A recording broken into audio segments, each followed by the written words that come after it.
ایک حدیث کا مفہوم ہے کہ آسمان کے اوپر وہ گھر بہت زیادہ سب سے روشن اور چمکدار وہ گھر ہوتا ہے جس گھر میں زمین میں جس گھر میں یتیم کی پرورش ہو۔ تو یتیموں سے حسن سلوک کے بارے میں قرآن نے آیات کے اندر کس طریقے سے بیان کیا، آئیے ہم ان آیات کا ترجمہ سنتے ہیں۔ یتیم کے ساتھ انصاف، اکرام اور احسان کیا جائے، یتیم پر سختی نہ کی جائے۔ یتیم ہمارے بھائی ہیں، ان کی اصلاح کے غرض سے ان کے ساتھ ملنا جلنا ہمیشہ رہنا چاہیے۔ یتیموں کا مال ان کے حوالے کیا جائے اور گواہ بنا لیے جائیں۔ ان کے اچھے مال کو اپنے ناقص مال کے ساتھ بدلا نہ جائے۔ ان کے مال کو اپنے مال کے ساتھ ملا کر ہضم نہ کر لیا جائے۔ یتیم کا مال آگ کھانے کے برابر ہے۔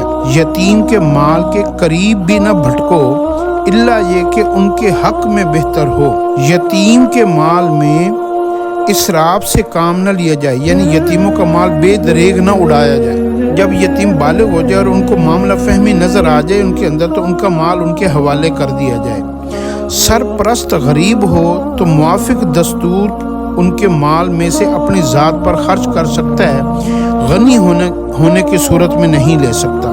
مال غنیمت میں بھی یتیموں کا حصہ ہے۔ نادانی کی حالت میں زیر کفالت یتیم افراد کا مال ان کو نہ دیا جائے، البتہ ان کا خرچہ اسی میں سے ہوگا۔ یتیموں کے بارے میں نا انصافی کا خطرہ ہو تو اپنی پسند کی دوسری عورتوں سے نکاح کر لیا جائے۔ جب مال ان کے حوالے کرو تو گواہ بنا لو۔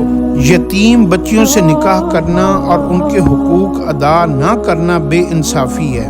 قریبی یتیم کو کھانا کھلانا گھاٹی کو پار کرنا ہے۔ یتیموں کو اللہ کی رضا کی خاطر کھانا کھلانا بغیر کسی بدلے اور احسان کے بڑے عظیم لوگوں کا شیوا ہے۔ یہ قرآن کہہ رہا ہے اور قرآن اللہ کا کلام ہے، اور یوں سمجھو کہ اللہ فرما رہے ہیں۔ تو اس لیے یتیموں کے ساتھ اپنی زندگیوں میں اچھا رویہ رکھنا۔